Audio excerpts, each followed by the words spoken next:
मुझे तो कुछ अलग नहीं दिखा। मुझे कुछ अलग है क्या था।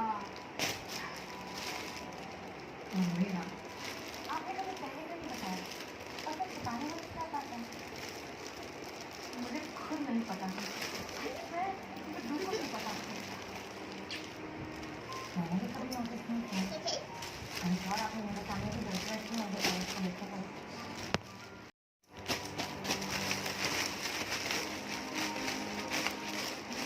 टेंशन भी नहीं रही। मुझे तो बस ये लग रहा है कि सच में मुझे आपको लेके देने चाहिए थे। नहीं पता, वो बात नहीं है। क्या बात नहीं है? आप कुछ शिकायत नहीं। मैंने प्रॉमिस किया है कि मैं अपनी किसी किससे प्रॉमिस किया है?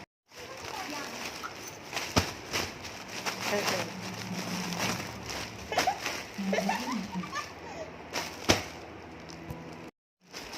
किसी ने बोला नहीं।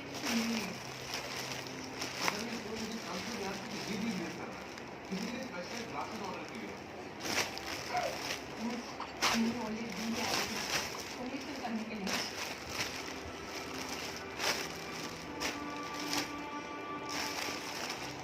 हमेशा भविष्य में आपकी शादी होने की और आपके लिए सृष्टि में तुम्हारा एंग्री हैंडसम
Gọi là